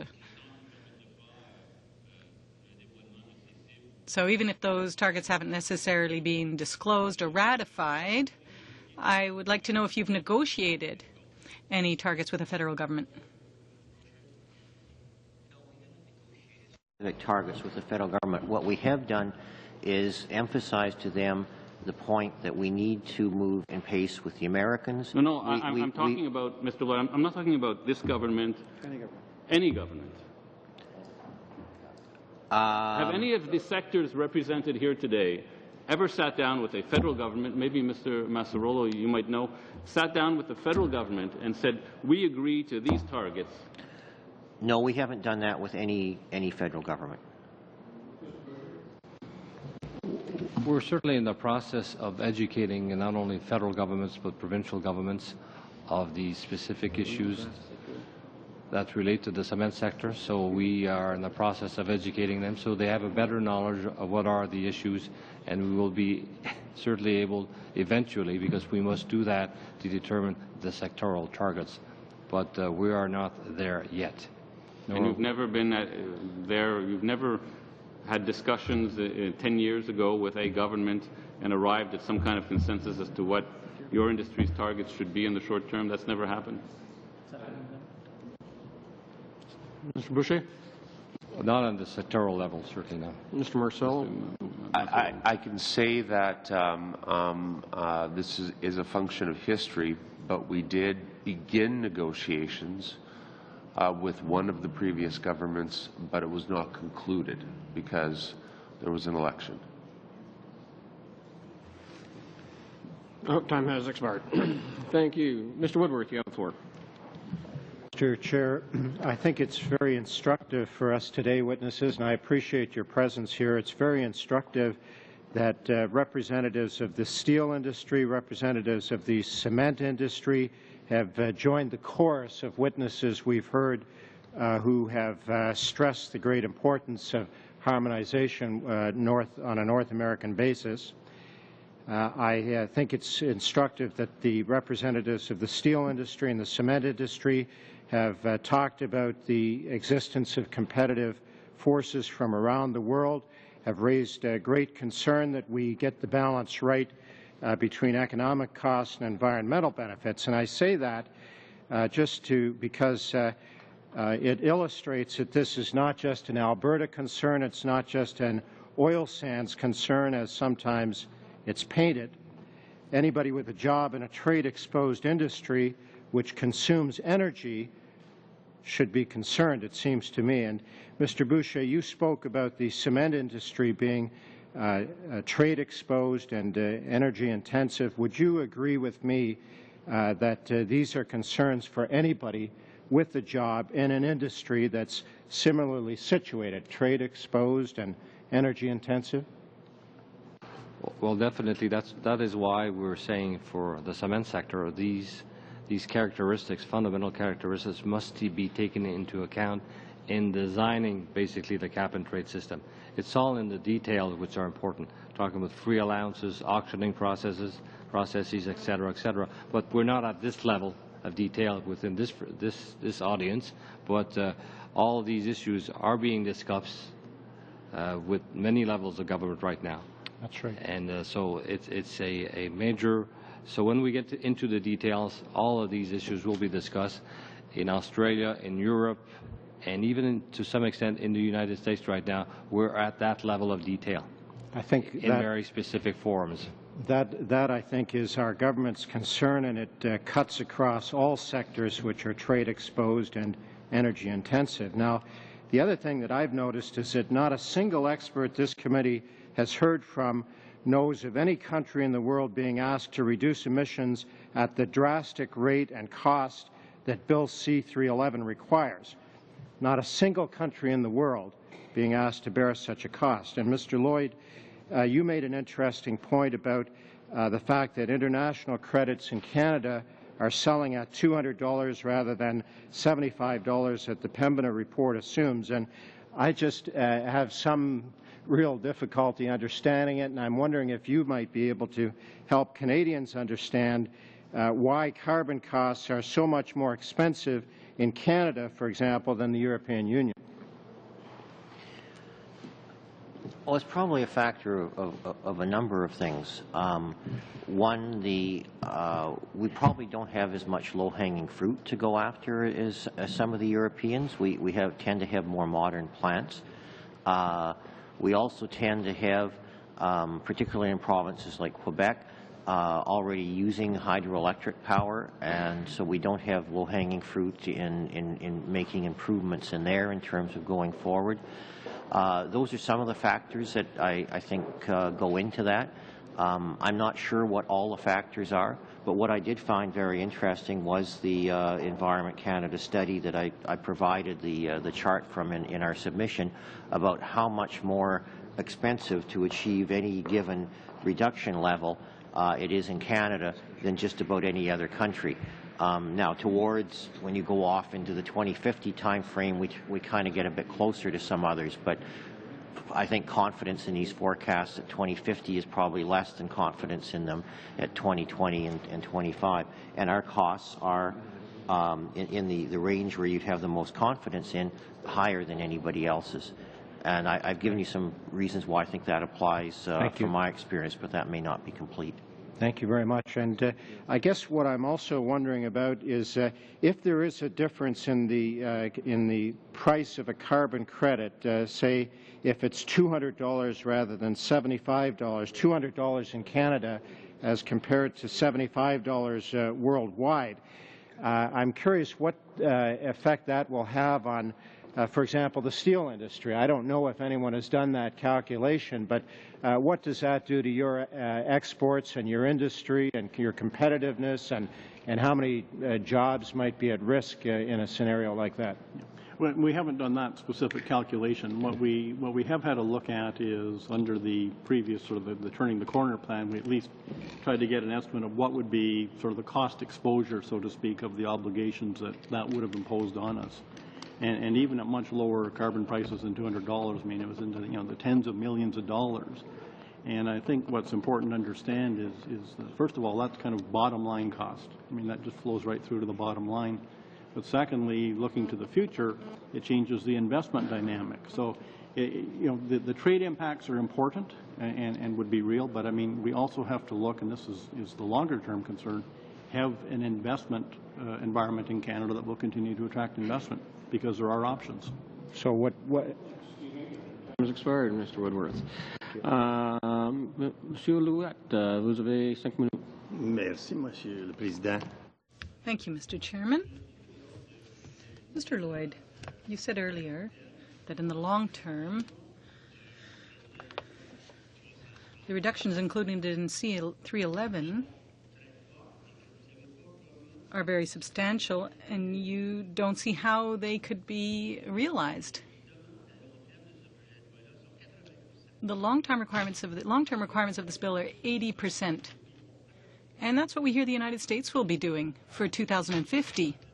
That's what Europe has done. That's what everyone will be doing. And contrary to what you were just told by the member, there are people who came before this committee and said that Europe is looking at that higher percentage. So we're not talking about 80% over the next few years. So everyone agrees on the long-term target.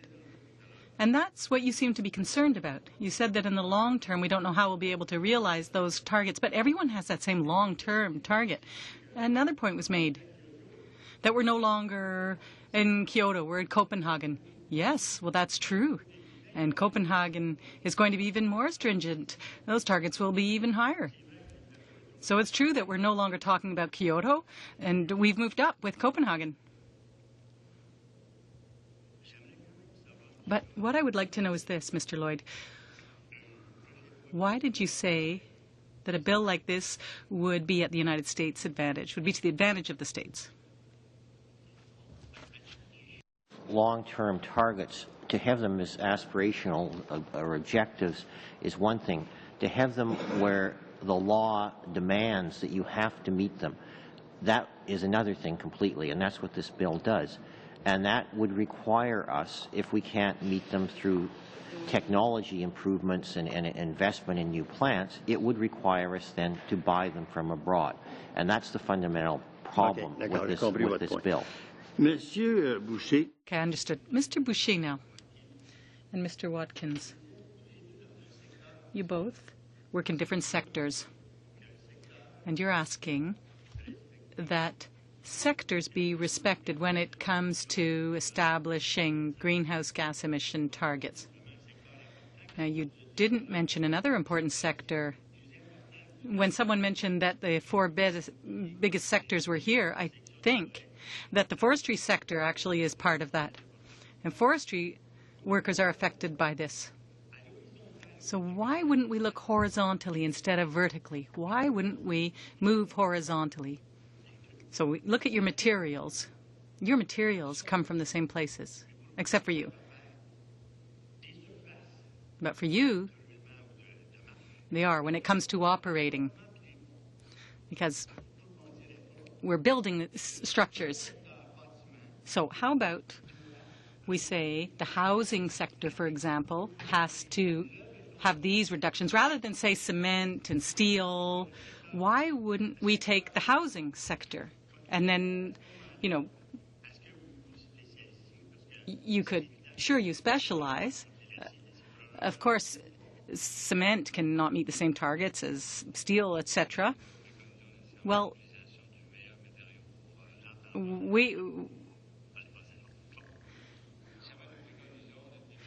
we think that the best possible products should be used in the most appropriate sector. So obviously life cycle is important when you're choosing materials. When it comes to cement, we know that if there were more roads made out of cement, we would reduce greenhouse gas emissions and we would improve air quality. And if we used more cement and, for example, various residential buildings, well, that hasn't been proven. I'm sorry, but that hasn't been proven, what you're just saying. I don't agree with what you've just said at all.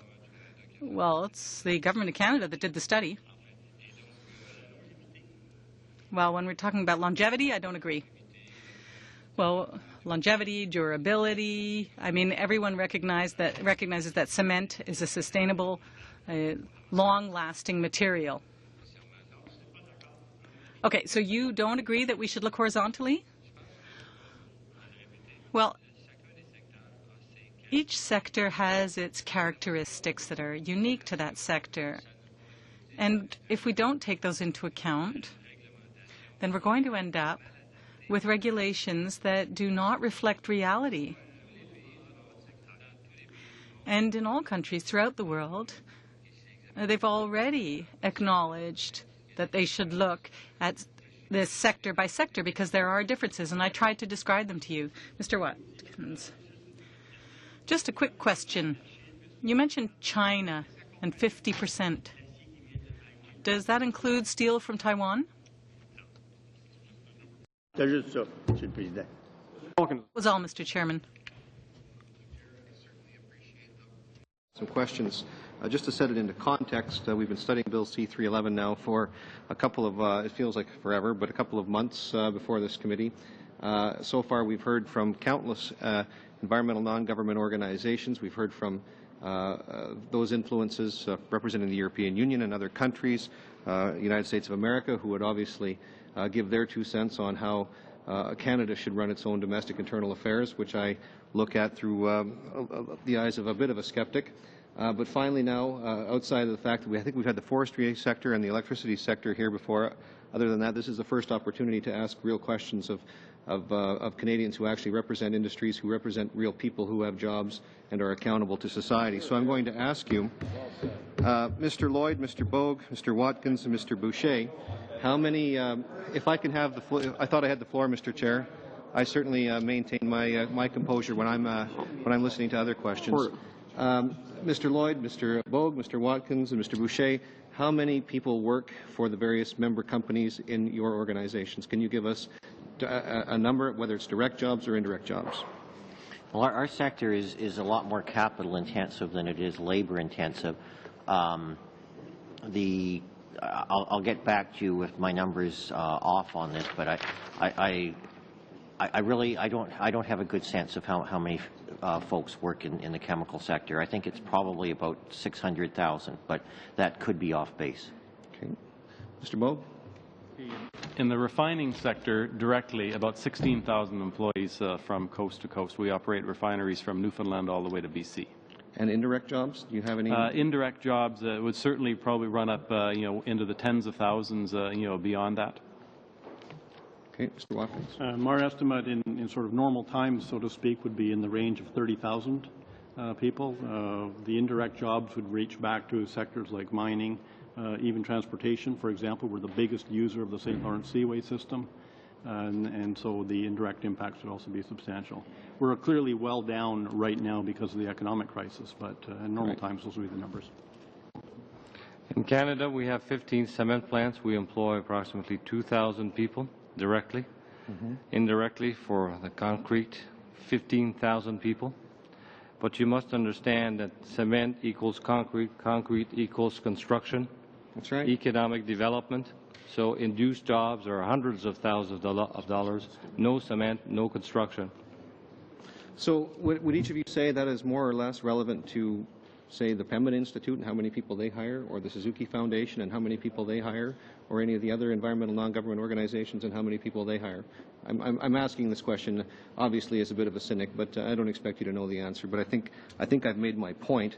I'd like to get on, Mr. Lloyd, to the question that you have, and I'm actually quite excited about the points that you brought up, because I think where Canada stands to gain the most from this is through the development of technology. Technologies that deal with being cleaner, being more efficient, and as we move forward, I think most Canadians would agree with that. It makes more sense to me, as an Albertan, as a Canadian, that we invest in our own industries, invest through technologies to make our own industries stronger. Obviously, it will give us a technological advantage, which we can use. It'll enhance our education facilities, research facilities. It'll enhance our ability to export these technologies around the world. So I would actually like to see a plan that goes forward, investing more into that technology. Could you just reiterate for the committee some of the problems that you see with the technology as it was proposed before, and where you'd like to see that go in a new type of an agreement? Yeah, the technology fund that was originally proposed in turning the corner, it was a very short-term measure, and it basically disappeared by 2018. It also very rapidly shrank in terms of the amount of compliance you could use for it. We were very disappointed, actually. We thought it was a very good idea that was turned into something that was not very useful. Alberta, on the other hand, has a technology fund that's starting to get up and running now. They've appointed their board of directors. There's a representative, a retired vice president of research from Nova that's on it. And they have the kind of technology fund that we think can work. And we hope that's where the federal government moves to. The Alberta fund is pegged right now at $15. I don't think that's realistic long term, and we'll probably see changes in that in Alberta. I mean, if the price of carbon goes up to what we expect, the technology fund, the price for the carbon price in the technology fund should probably be informed by that.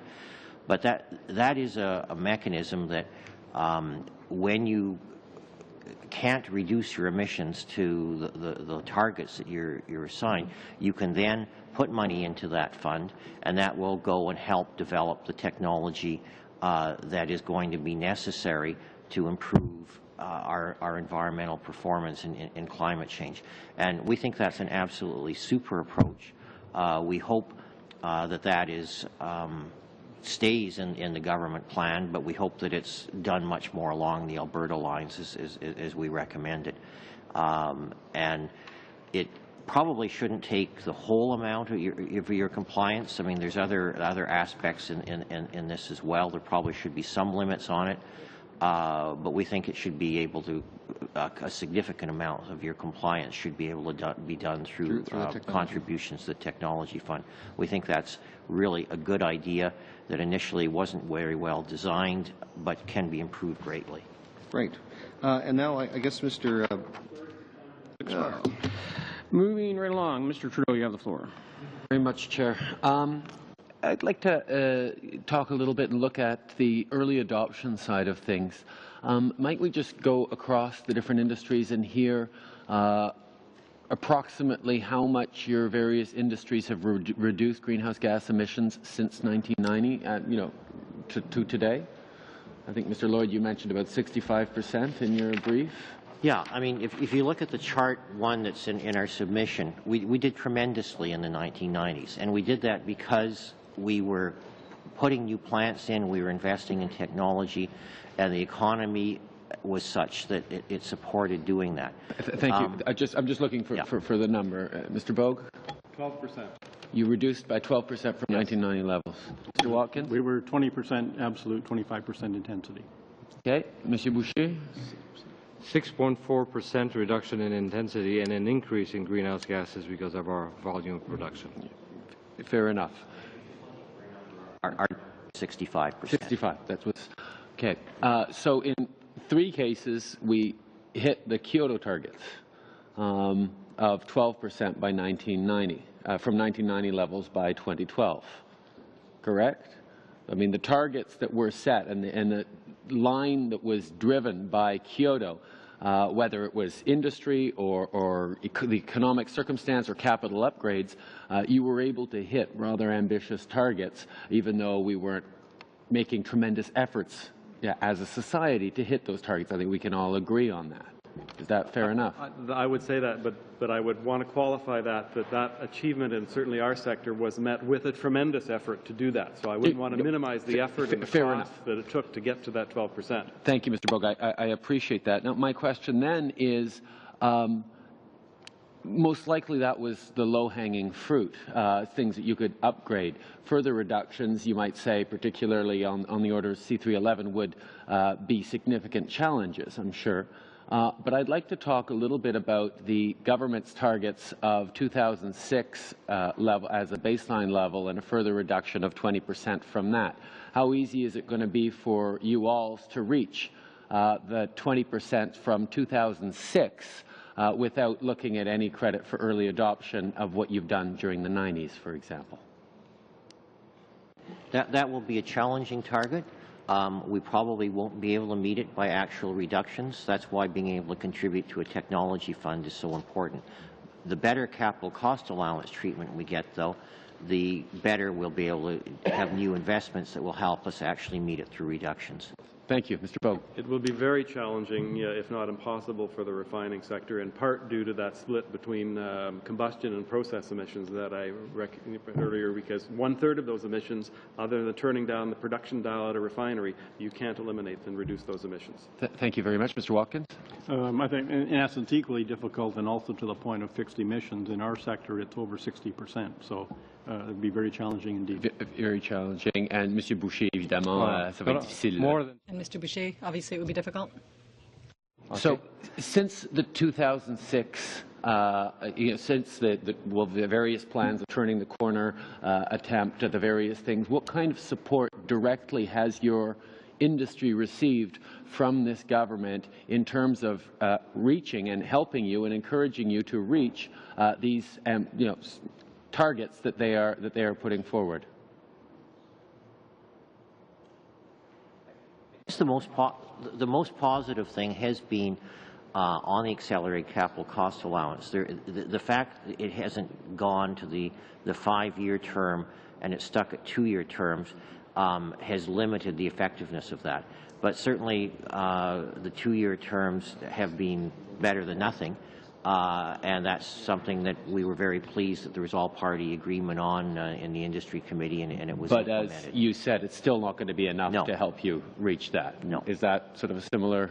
Well, I would echo Mr. Lloyd's comments in terms of the kinds of things that are out there within the tax system that facilitate investment. But I think the point, and go back to some of my earlier remarks, Mr. Trudeau, and that's around the issue of we're not looking necessarily for that kind of support. We're looking for some flexibility in how we can move this, and back to the issue of recognition that there's trade-offs. We're probably moving in the next few years to another round of further desulfurization of fuels, which is great, and it brings tremendous benefits to clean air. But the cost of that in terms of environmental trade-offs is that also then requires more processing, more effort, higher emissions on the GHG side.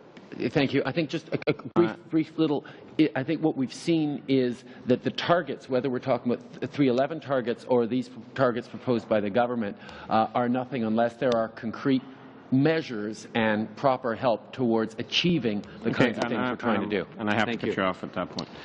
Okay, Mr. Watson, the floor is yours. Mr. Chair, thank you, of course, to our witnesses for appearing today. I think for Canadians who are tuning in and listening to the hearings today, they might get the impression that this is that what this committee is discussing is the government's climate change policy. We're in fact talking about Bill C-311, which is the NDP's bill with respect to climate change.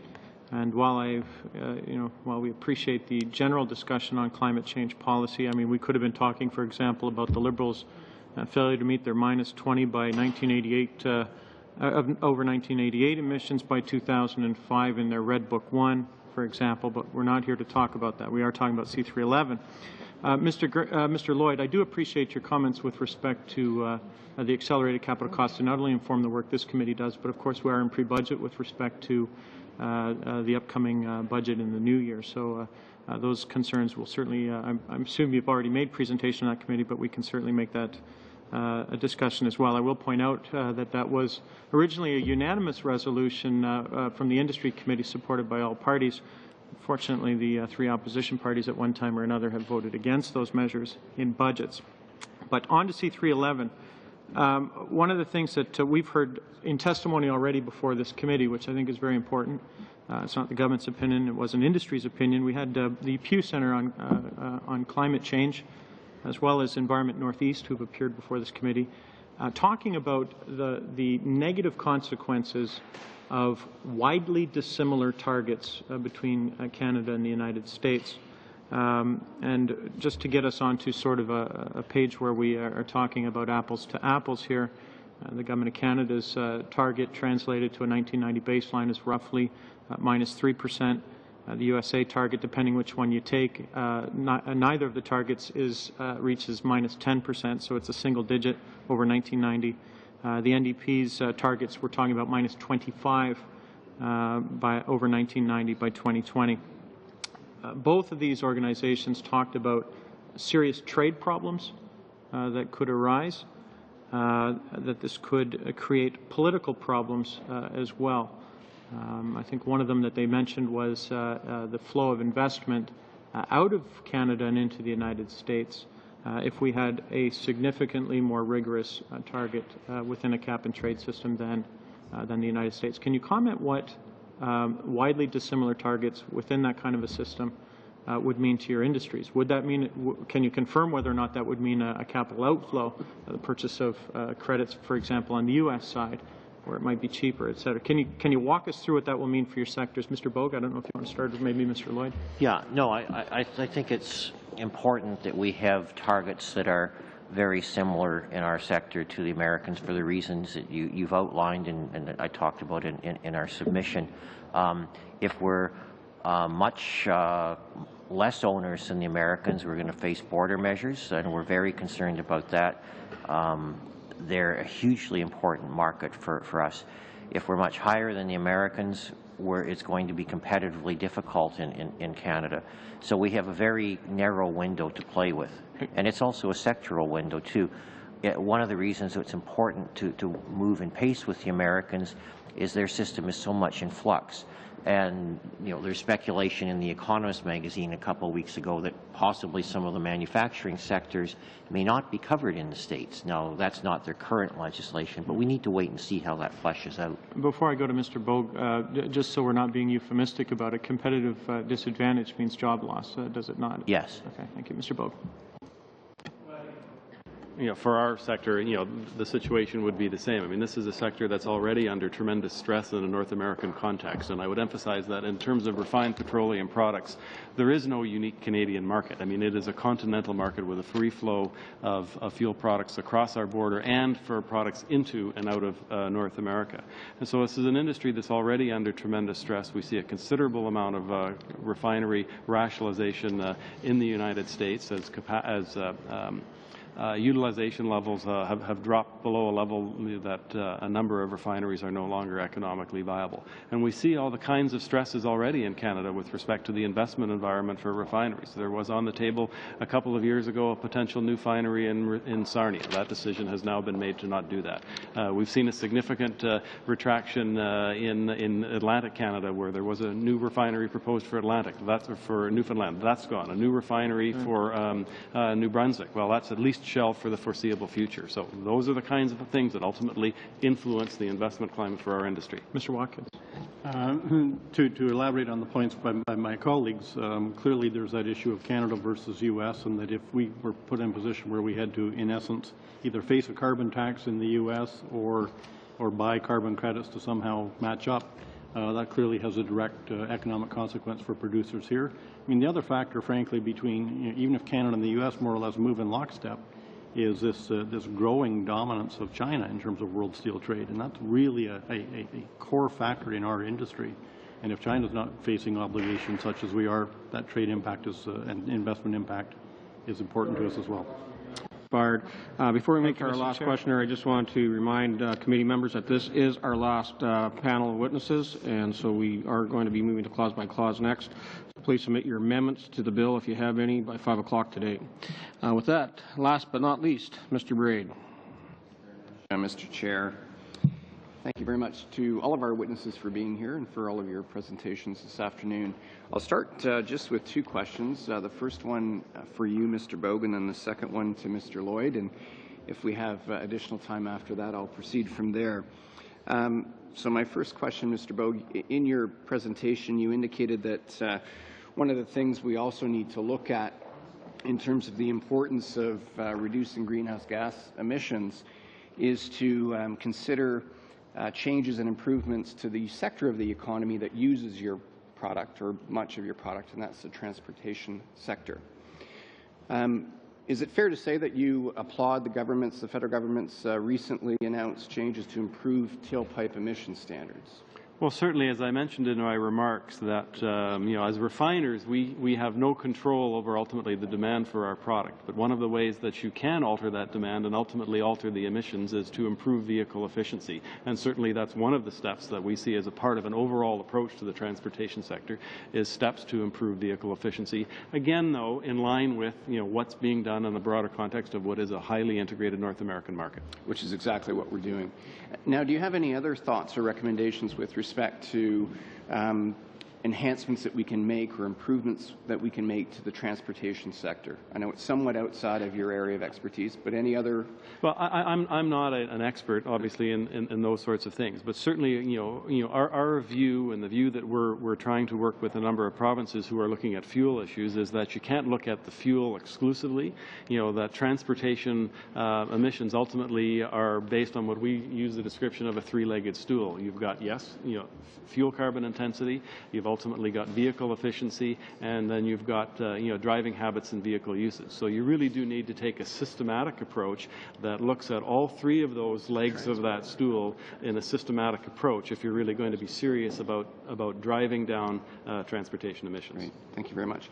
And Mr. Lloyd, you've placed a great deal of emphasis on the importance of investing in new and transformative technologies as a significant part of our plan to reduce greenhouse gas emissions and to make sectors more competitive.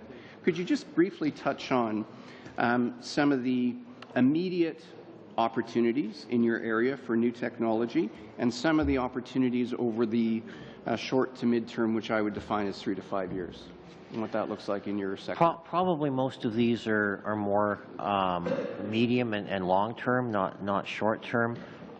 When we do get the kind of breakthroughs, like DuPont, when it changed its process for producing nylon, the dipic acid process, and that was one of the things that helped make our improvements in the 90s so spectacular. They have huge payoffs. The chemical industry is looking at catalysts that I think will be very helpful in those areas, but those are the solar panels, solar energy. That's something that the Dow is looking at.